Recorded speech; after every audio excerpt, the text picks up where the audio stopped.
We trust the lamb, not the donkey or the elephant.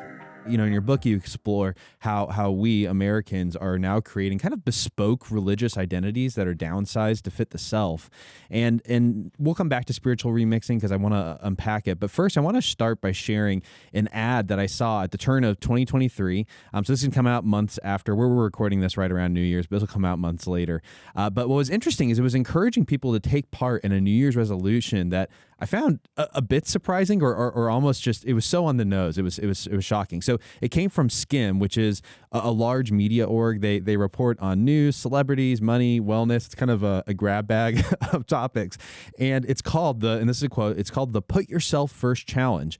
And the caption reads, "New year, prioritize you. You get a lot done, like a lot. But sometimes your own wants and needs end up at the bottom of your to-do list. This January, we are challenging you to focus your goals and rediscover yourself.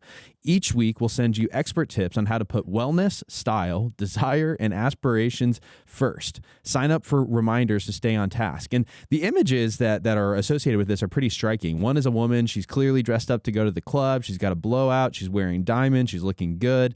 There's another one, the wellness one. It's a woman all in pink in a field of flowers. The Put Your Desires First one is a woman who's licking her fingers after what's clearly a delicious meal. The Put Your Aspirations First one shows a woman who's doing her nails. So I guess the goal is, do my nails every day or something.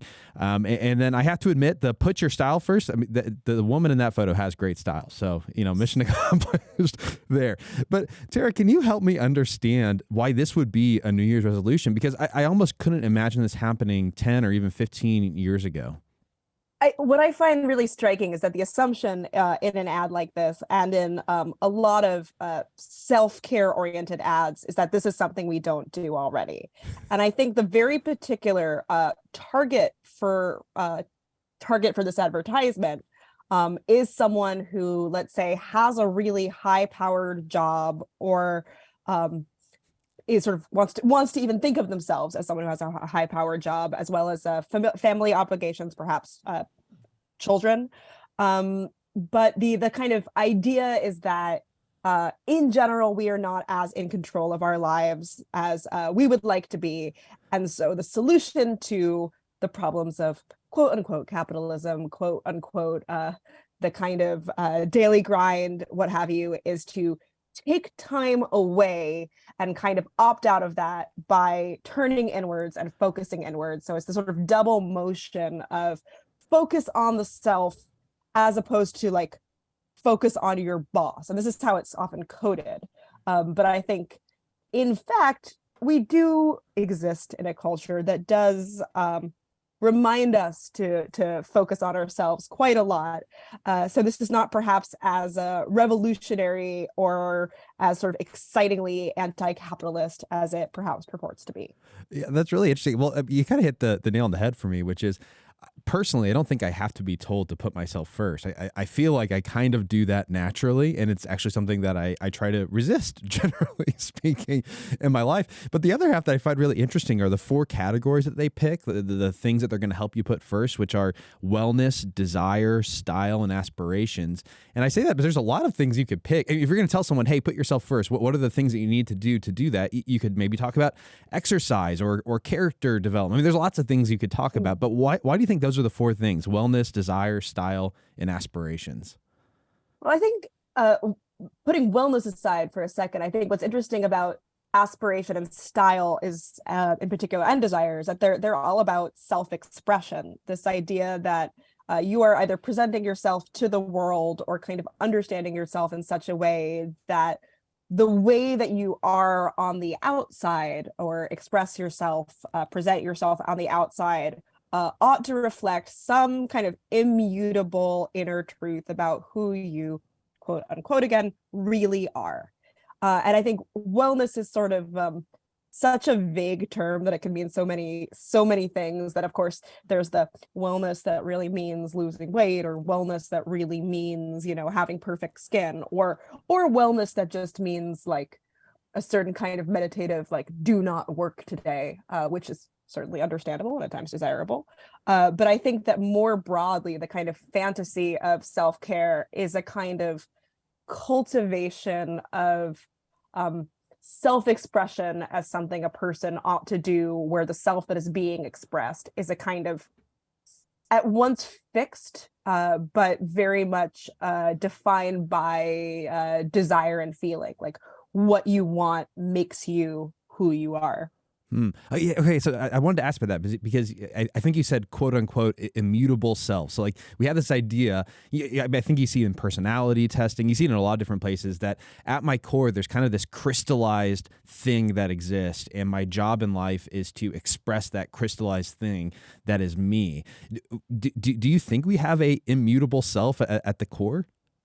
I think we have a soul, but obviously without trying to resort to theological language, I think that who we are as people, and this is again a little bit of a spoiler because this is what I deal with in my upcoming book, Self-Made, which is about the kind of history of self-creation from, well, the Renaissance to the Kardashians.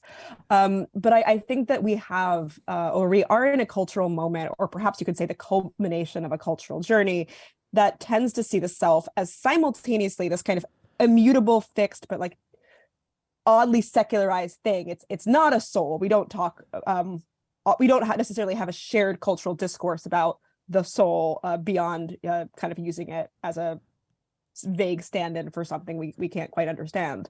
But I think that something that we do share as a culture, though of course not universally, is this notion that the thing that is the crystallized thing at the heart of us is comprised of desire, of call it the will, you can call it what we want, you can call it what we feel too, but the sense that our hunger to be something is kind of constitutive of who we really are. So the process of expressing ourselves externally is a process of becoming who we want to be, which then is also becoming who we really are.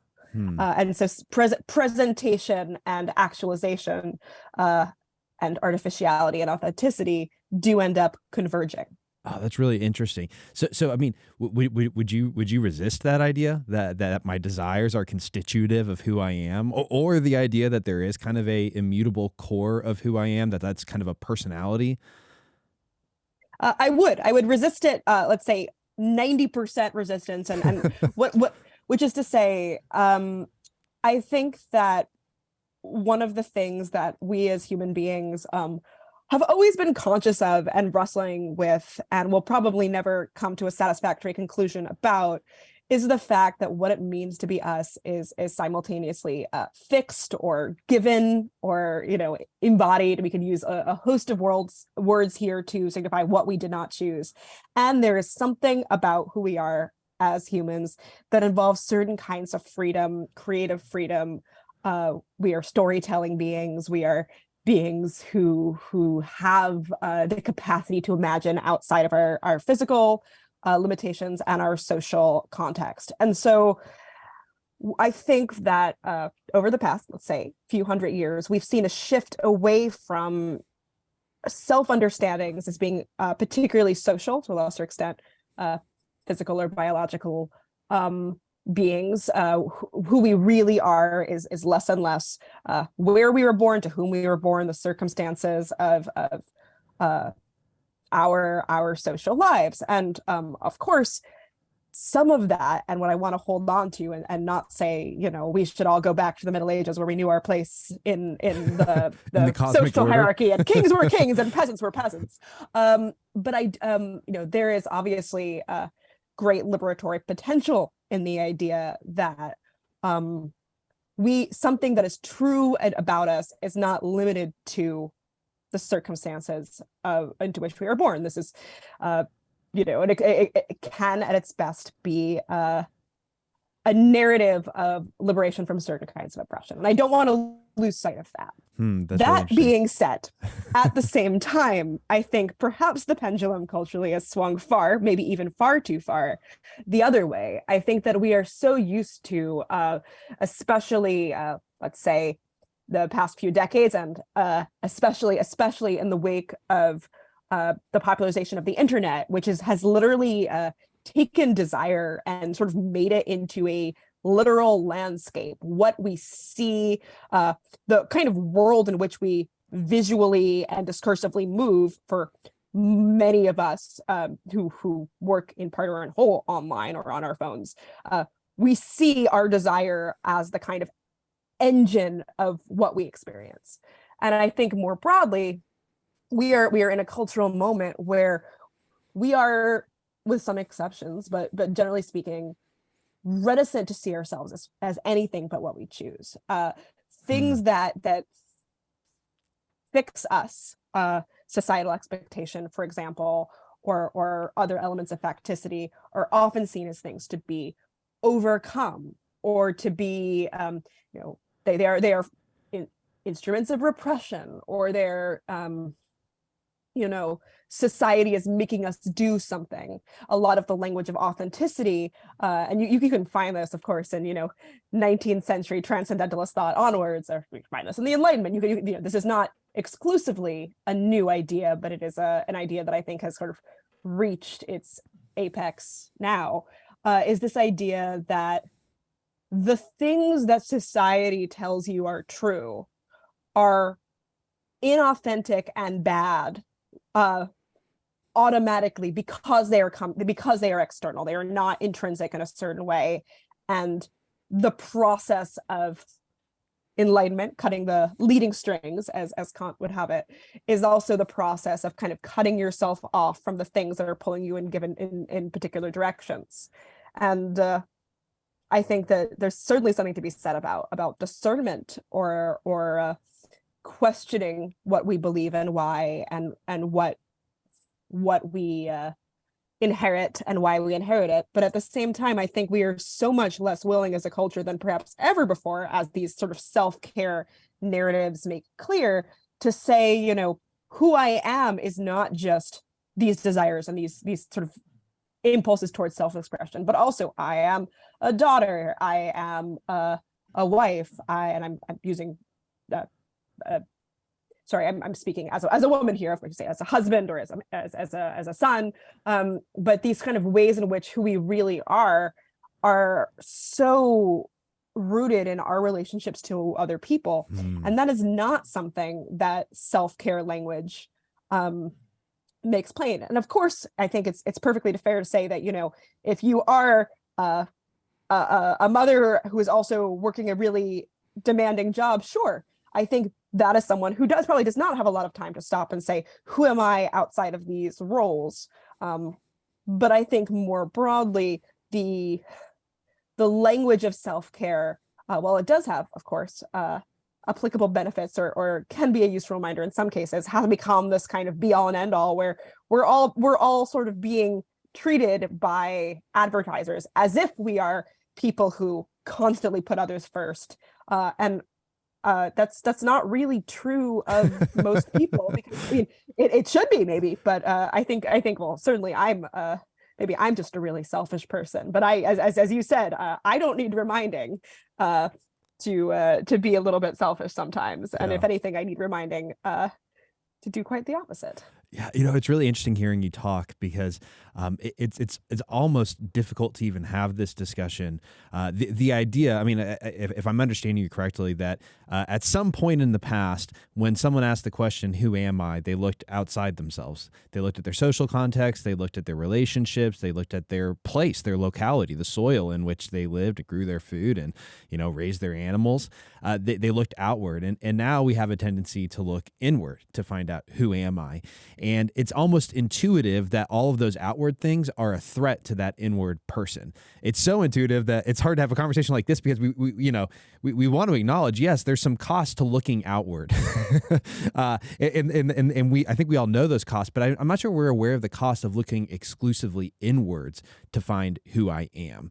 And in fact, I think when we look at a society that's, wrecked by depression and anxiety and a lot of mental illness, I often wonder to what degree that's a function of this constant inwardness that we all live out of. And so I appreciate you bringing it up. And again, I think it's really hard to talk about. I mean, do you, as you've done, kind of your next book, do you feel like there are some clear consequences to looking inward to find out who you are, to the exclusion of looking outward?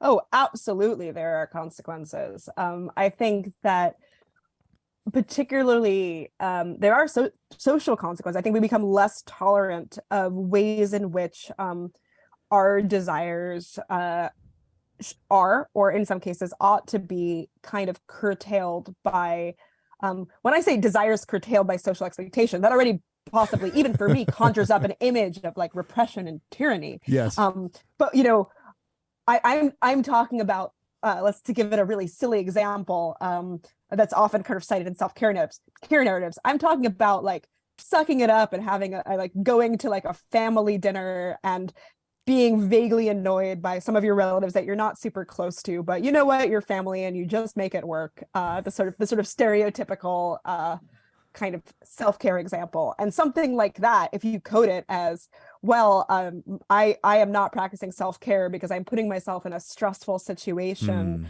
because I feel like society and the people around me are telling me I ought to.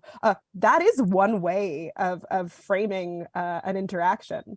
But I think that what we lose when we start to kind of unquestioningly code all interactions like that is the sense that we exist in community with other people who are often, as we ourselves are, difficult or frustrating. Yeah. And that the kind of path to work through that, that's not to say you should go and, let your third cousin scream at you for 3 hours or something. But I think this notion that we form who we really are through interactions with others. We are not, in that sense, fixed. And so to have interactions where we make ourselves vulnerable to one another, where we kind of work to make certain kinds of community possible, whether it's around the Thanksgiving dinner table or on the level of politics, or perhaps the Thanksgiving table is also a kind of politics too. We do kind of make ourselves through these interactions. We make others through these interactions as well. And I think that to kind of already start from the position of like, I am fixed and these other people are fixed. And so it's a zero-sum game, every interaction. It becomes a kind of power struggle. Who wins, who loses, who gets what they want, who doesn't. The more comfortable we are with a lack of fixity, with a sense that we are working on various projects together, and sometimes the sense of obligation of like, we've all got to show up and we've all got to get along, is itself a kind of an externality that makes the kind of interpersonal back and forth, or the interpersonal difficulties sustainable, because there's a kind of a common goal. And obviously my example is not lofty or exalted, but it is the kind of way in which we function pretty much every day as human beings. And I'm always so struck by cultural conversations that tend more and more towards the idea that these interactions are dangerous or harmful or to be guarded against. And certain kind of, I don't want to discount that there are times when these interactions are not advisable, but I think the broader assumption that at least if you spend as much time on certain quarters of Twitter as I do, is that we need to guard ourselves against one another. We are all enemies, and we have to put up boundaries against all potential sources of psychic threat. I'm Patrick. Thanks for watching this video. If you're passionate about ending tribalism in the church and giving Jesus your allegiance, you're not alone. We have a podcast and a book. They're both called Truth Over Tribe. You can download the podcast on Apple Podcasts or Spotify. You can buy the book on Amazon. I hope you'll check them out.